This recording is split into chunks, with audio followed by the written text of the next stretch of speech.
So let's talk through the Warhammer 40K Christmas Battleforce box sets and which are the best and worst out of the bunch.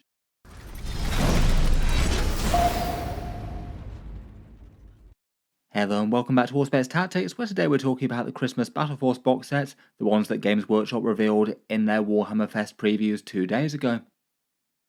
The Christmas Battleforce sets tend to be one of the bigger and more popular releases of the Warhammer 40k calendar. Typically in the past, Games Workshop have usually kept around about 6 of them coming for the game each year. A whole bunch of models put together in one box set and then sold a little bit less than they would sell them for individually normally.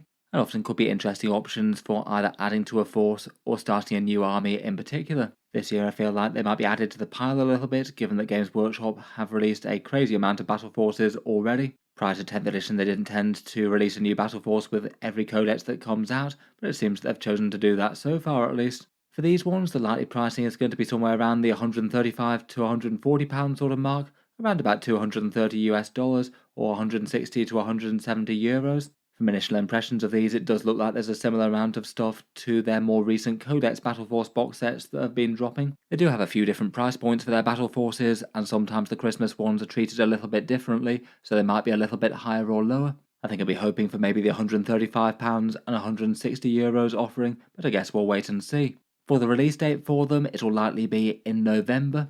Last year they went up for pre-order on Saturday the 11th of November, so it seems kind of likely that that'll be a similar sort of time this time around, and then a 2-week pre-order, and then they'll ship out before Christmas. Again, I suppose could be a little bit earlier or later than that, but I'd expect them around about that kind of time. I did take a quick look at them when they were released initially, but for this one I thought we'd take a look at a bunch more numbers on the battle forces and a few more thoughts as to the actual contents. We'll go through them in order of desirability according to you guys as to which ones you rate as the better or worst deal, the price and discount savings that each one have, and the points in the box, and a few thoughts as to which elements of them might be more or less sought after by collectors in the real world. Before we jump into it as well, I thought I'd just quickly mention the channel giveaway for the Christmas Battleforce box sets. I thought they could be a fun target for the November giveaway, and for this one there'll be 8 of those on offer to channel viewers. Each person gets to choose the one that they want, and then I'll order it in and post it out once they come out. There'll be the option of 5 of these here, or if you want an Astra Militarum offering, you can have the Combat Patrol box set plus a Rogue Dawn battle tank. As normal for the channel giveaways, there's 2 equal ways to enter, both of them linked down in the video description. Either supporting the channel on Patreon for any amount. Active backers get entered into the random number generator every month, and it is the main thing that helps support the channel. Or otherwise, if you want to support via boosting the algorithms, you can enter via social media completely for free. And to do that, you subscribe to the YouTube channel, like the Facebook page, and then actually enter the draw on the 1st of November on Facebook. A post appears at midnight UK time, and respond to that with a picture of any 40k mini or imagery, along with your name and the date handwritten within the photo. That's up for 24 hours, and then after that I put all the entries together into a random number generator, pull out the 8 winners, and the winners will be announced on the 4th of November. Models will be posted out after I've received my orders of them, and there'll be further giveaways every month. In any case, feel free to check out the Patreon and the Facebook down in the video description if you'd like to enter for it, and hopefully it'll be one way that a few people can get their hands on them. Let's get into the boxes themselves though, and first up, and voted last of the bunch, were the Adepta Sororitas. When I asked you guys to rate them out of 5, they were voted 2.8 out of 5, so unfortunately the least popular out of any of them. The box set's called the Penitent Crusader Host, and in it there's a Ministoran Priest, 10 Sisters Repentia, 10 Arco-Flagellants, 2 Penitent Engines that you can also build as Mortifiers, and 2 Sororitas Rhinos. It's very much going down the Penitent Host attachment kind of route, as opposed to being a more general Sisters army. For discount on the kits within, all the box sets are at least kind of similar. A few are a little bit better or worse than others. If you bought these exact models separately, they'd cost around about £215 or $347. So savings are around about £75 or $117, around about 35% off overall. It's a little bit better than the average 10th edition Combat Patrol box sets, but not crazily so. For points in the box, Sisters units tend to be a little bit on the costly side in terms of points right now, and there's 680 points here. While they're a ridiculously strong faction, I think a few people would probably argue the Repentia are a little on the overcosted side if anything, at least outside of the Penitent Host, and the Penitent Engines and Mortifiers I'd say are a bit on the steep side for what they do. But either way, I'd say that 3 points per dollar for Sisters isn't really too bad as the army goes, and you get a fair few models, a few transports and light vehicles to put on the tabletop. In terms of amounts of plastic, it actually feels like one of the slightly better box sets, if anything. As you can tell by the rating though, this does seem to be the one that least people are interested in, and in terms of people actually wanting to buy it, it ranked even lower. They are Sisters of Battle, but Sisters of Battle very much of one distinct theme, not a lot of standard girls in power armor, which are the mainstream and most iconic models of the faction, and I feel like it won't have quite as much broad appeal as a result, appealing to the people who want a whole load of penitent nutters with chain flails and eviscerators, as opposed to your all very holy sisters purging with flamer and melter. Gameplay wise, the units are a bit on the niche side compared with the kind of cookie cutter Adepta Sororitas Bringers of Flame competitive list right now. Given the power of the Sisters of Battle, I'd rate them as all at least usable, but if you did a tier list of Sisters units for one of their more mainstream detachments outside of Penitent Host, I wouldn't rate any of these top tier. More all like middling units that you could include that you want, but a lot of lists might not. Obviously army power changes over time though.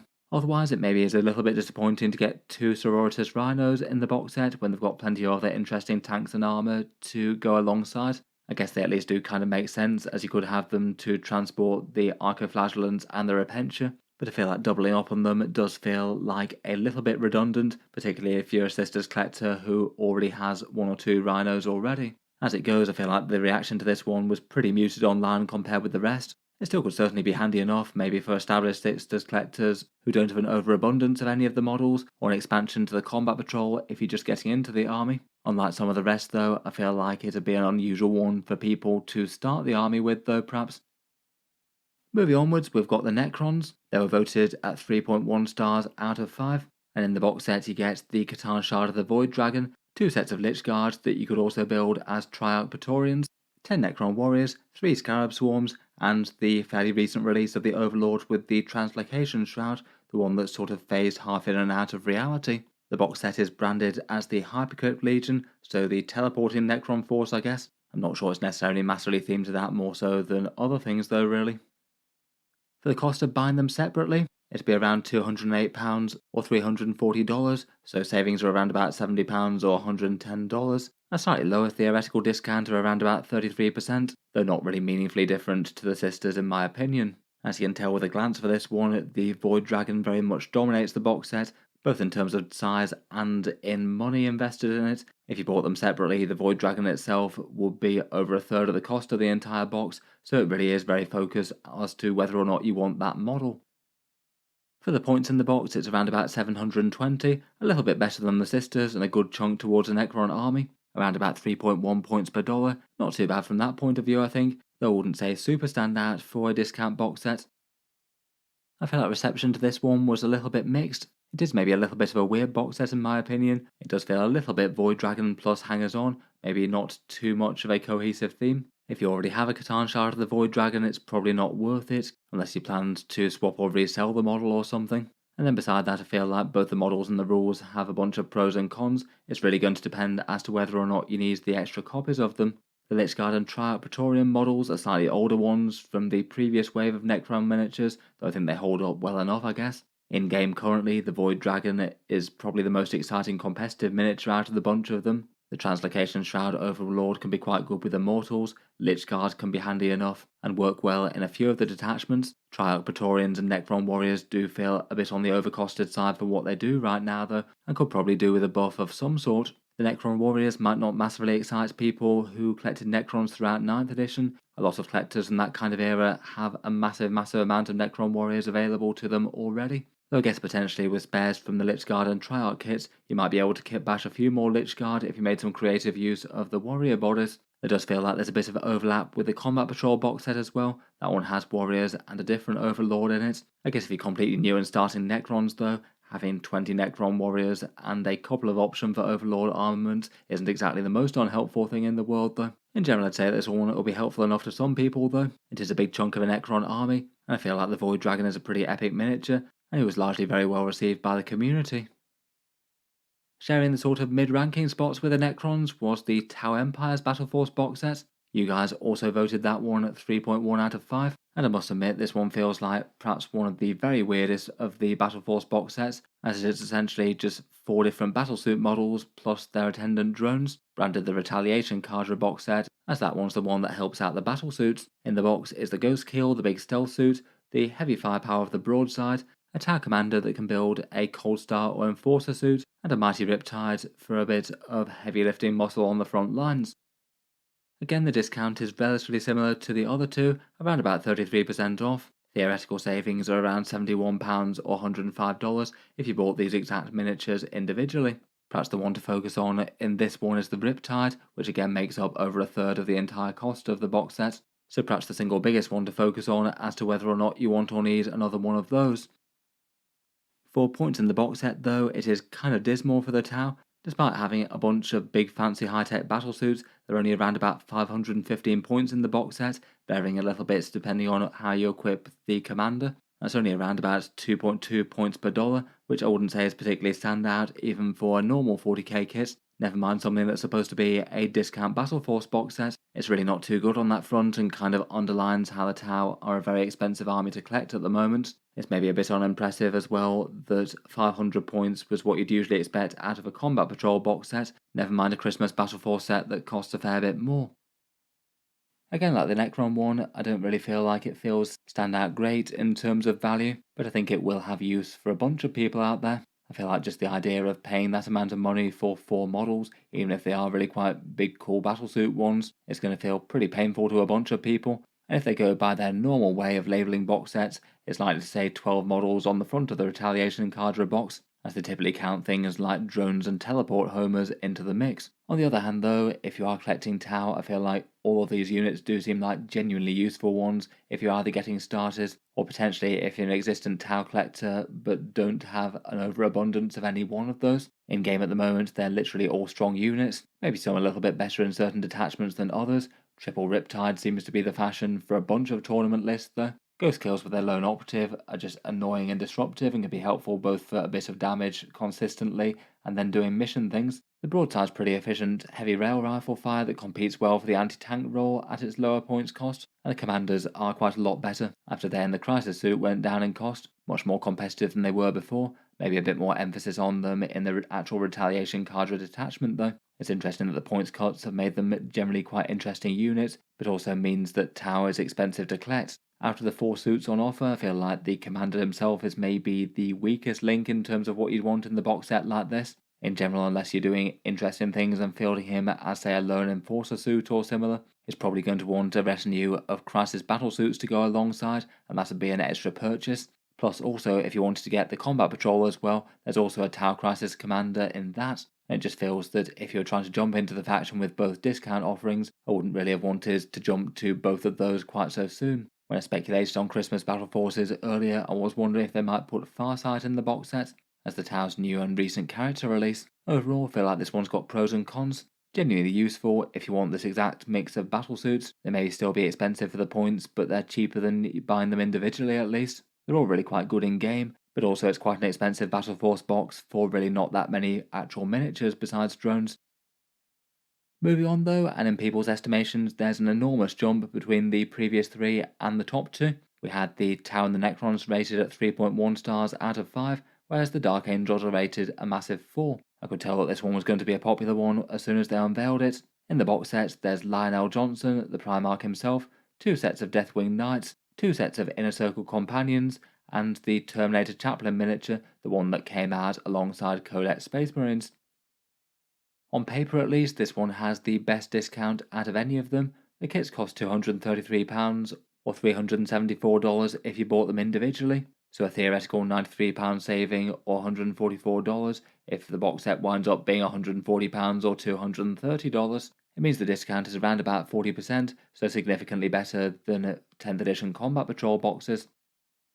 Compared with the previous 3, it also does pretty great for points in the box as well, which I feel like often actually works out to be a surprisingly good measure of overall interest and excitement of the miniatures within. The points investment is largely carried by the Lion and the Deathwing Terminators, which are already pretty good on the whole points per dollar sort of ratio, so it's even better to get them at a discount. I think it's really not bad to get this sort of discount and this amount of points in the box on really quite recent and well received miniatures like this, and putting it together, maybe not too surprising, it ranks pretty highly on the popular vote.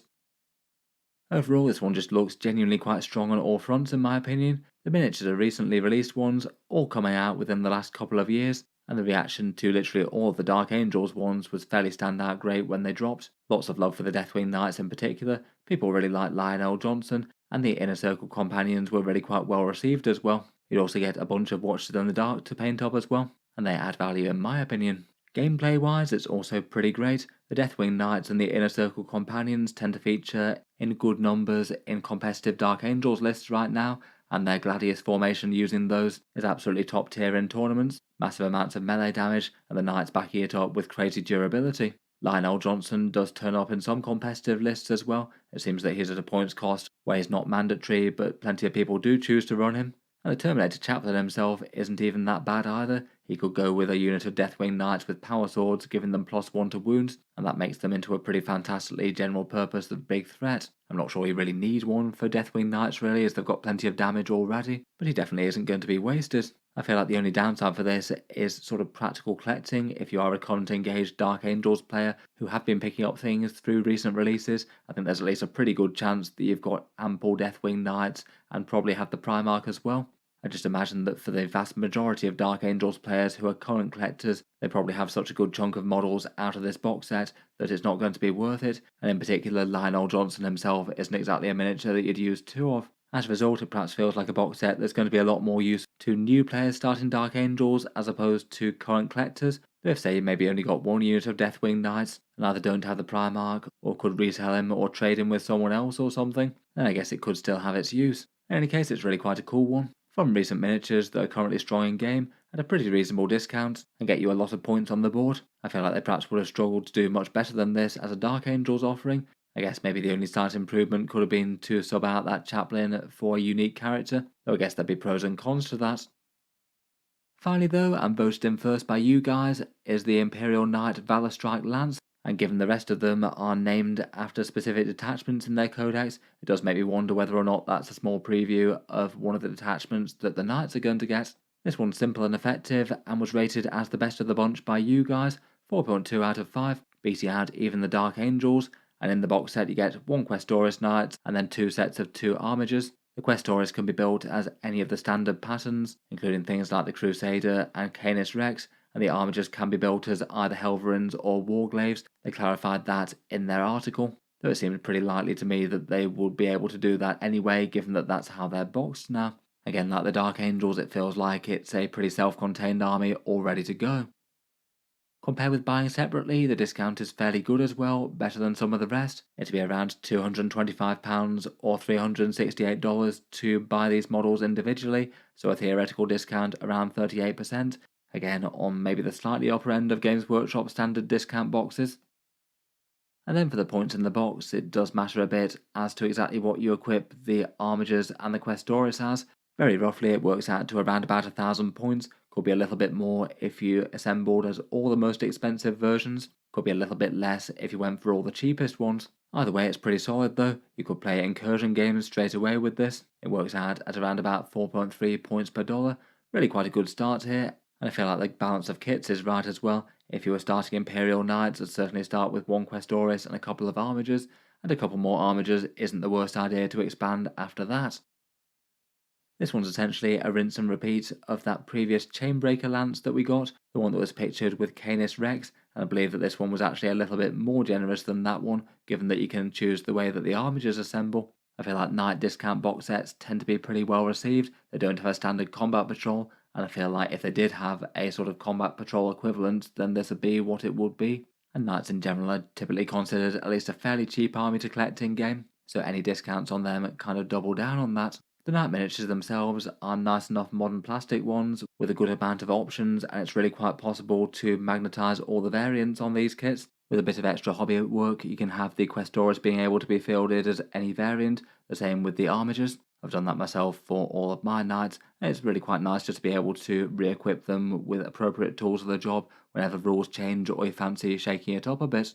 Gameplay wise, these are arguably some of the strongest datasheets in Imperial Knights currently. Most lists take a good complement of Armigers between Warglaves and Helverins. Canis Rex, I'd probably argue, is the single strongest Knight datasheet, and plenty of the other Questoris are really quite usable indeed. You could easily have 2 copies of this box set and have a knight army that really isn't so far away from being completely optimised, though I guess some people might like to do things like throw in a few agents or a Calidus assassin or something for scoring some points, or maybe wanting to use a Sororitas chassis like a Lancer or an Atropos. If you did want to collect knights in a big way though, it definitely feels like a box set that you could just literally get 2 of, and it wouldn't be a wrong choice. That'd be a 2,000 point army right then and there.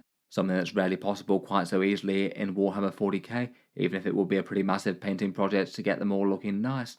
Worth mentioning that they could be used for Chaos Knights as well. These ones are very much the Imperial version, so don't have the cool Chaos bits on top. I think if you were doing that, you'd use these for some of your models and then maybe combine them with other kits to get a bit more Chaos goodness on there. I've seen all sorts of Chaos Knight collectors do some really cool stuff with the more Imperial looking kits to chaos them up though, and it could be a fun hobby project. Overall, really not too hard to see why these were voted the best really, very hard to go wrong with. A discount on the absolute core of the faction with no points going to waste really. I guess maybe my only small reservation with this one is that the Knight Codex is coming out kind of soon. It's certainly possible that the Imperial Knights could get some kind of a release, if they wound up getting something like an expanded Armiger kit in a similar style to the Chaos Knight Wardog Brigands. It might just make the box set look a little bit worse in hindsight if the Armigers were lacking options that they previously went on to get. That's all very much speculation at this point though. Overall, it very much feels like 2 big winners and 3 that are a bit more mediocre out of the Christmas Battleforces this year. Obviously, that might not be the case for any one person, though. If you really want a bunch of Tau battlesuits, then the Tau Empire one could absolutely be a much better deal for you than Imperial Knights or Dark Angels that you don't want. As a follow-up question on the general ratings of things, I thought it would be interesting to see which ones people actually want to buy, if any of them. This one's a slightly different question, as it's not just looking at them from afar and saying that box set looks kind of okay, even if you have no real interest in it, and might be skewed a bit as to the general popularity of a faction. The voting on this one was broadly similar to the popularity rating though. Looks like most people are after the Knights and the Dark Angels. It looks like they're over twice as popular as the Tau and Necrons. If there's going to be box sets that sell out instantly, it's probably going to be those 2.